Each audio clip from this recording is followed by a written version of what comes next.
అందరికీ నమస్కారం. ఈరోజు వీడియోలో మహాభారత కాలంలో జరిగినటువంటి భీముడు మరియు బకాసుని కథ గురించి మీకు వివరించబోతున్నాను. పాండవులు వనవాసంలో తిరుగుతూ చివరికి ఏకచక్ర నగరం అనే ఊరికి చేరుకున్నారు. ఆ ఊరిలో ఒక పెద్ద సమస్య ఉండేది. ఆ ఊరిని బకాసురుడు అనే రాక్షసుడు భయపడుతూ ఉండేవాడు. అతను ఎత్తైన పర్వతంలా ఉండే శరీరం, కళ్ళల్లో నిప్పుల జ్వాలలు, మాటలతోనే వణికించే శబ్దం చేసేవాడు. బకాసురుడు గ్రామ ప్రజలతో ఒప్పందం పెట్టుకున్నాడు.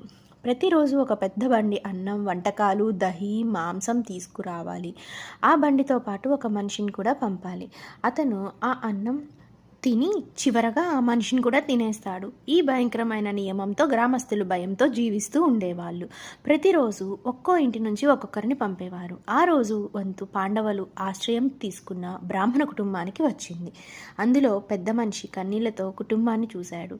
అతని భార్య విలపిస్తూ మా కుటుంబం నాశనం అవుతుంది అని రోధించింది. అప్పుడు కుంతీదేవి ముందుకు వచ్చి, మీరు ఆందోళన పడకండి, నా కుమారుడు భీముడు వెళ్తాడు, అతడే మిమ్మల్ని రక్షిస్తాడు అని ధైర్యం చెప్పింది. భీముడు పెద్ద బండి నిండా అన్నం, వంటకాలు, దహి, మాంసం అన్నీ తీసుకొని బయలుదేరాడు. మార్గమధ్యలో ఆ అన్నం వాసన చూసి భీముడికి ఆకలి పెరిగింది. అతడు ఒక్కొక్కటిగా వంటకాలన్నీ తింటూ చివరికి మొత్తం బండి ఖాళీ చేస్తాడు. అప్పుడు దూరం నుండి రాక్షసుడు గర్జన వినిపించింది. భీకరమైన రూపంలో బకాసురుడు వచ్చాడు. అతని కళ్ళు రోషంతో మండాయి. ఓ మనిషి, నువ్వు మా కోసం తీసుకొచ్చిన అన్నం ఎక్కడా, ఎందుకు తిన్నావు అని ఆగ్రహంతో బకాసురుడు అరిచాడు. అప్పుడు భీముడు నవ్వుతూ, అన్నం నాకు ఆకలి ఉండి తిన్నాను, ఇప్పుడు నీకు కావాలంటే నన్ను తినడానికి ప్రయత్నించు, చూద్దాం అని అంటాడు. బకాసురుడు కోపంతో భీముడిపై దాడి చేస్తాడు. ఇద్దరూ పర్వతాల్లా ఒకరినొకరు తాకారు. చెట్లను విరిచారు, రాళ్లను విసిరారు. గగనమంతా యుద్ధధ్వనులతో నిండిపోయింది. గ్రామ ప్రజలు భయంతో దూరం నుండి చూస్తూ ఉన్నారు. భీముడు తన అద్భుత బలంతో బకాసురుణ్ణి పట్టుకొని నేల కొరిగించాడు. చివరగా అతని గొంతు పట్టుకొని ఒకేసారి దెబ్బ కొట్టి చంపేశాడు. ప్రజలు ఆనందంతో చిందులు వేశారు.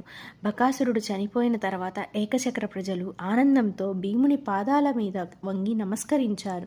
వారు అన్నారు, ఇప్పటి నుండి మేము భయపడకుండా స్వేచ్ఛగా జీవించగలం. మీరు మా ఊరికి నిజమైన రక్షకులు అని కృతజ్ఞతలు తెలిపారు.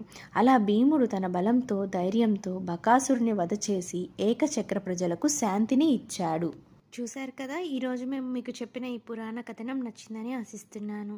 మన మహనీయుల ఆలోచనలు, పురాణాల లోతైన అర్థాలు మనకు జీవన మార్గదర్శకాలు. ఈ జ్ఞానాన్ని మరెందరికో చేరవేయడానికి దయచేసి ఈ వీడియోని లైక్ చేయండి, షేర్ చేయండి. ఇంకా మా ఛానల్ని సబ్స్క్రైబ్ చేయని వారు వెంటనే సబ్స్క్రైబ్ చేసుకోండి. మన సనాతన సంప్రదాయాలు, విలువలు తరతరాలకే అందించడమే మా లక్ష్యం. తర్వాతి వీడియోలో మరో పవిత్రమైన కథతో కలుద్దాం. ధన్యవాదాలు.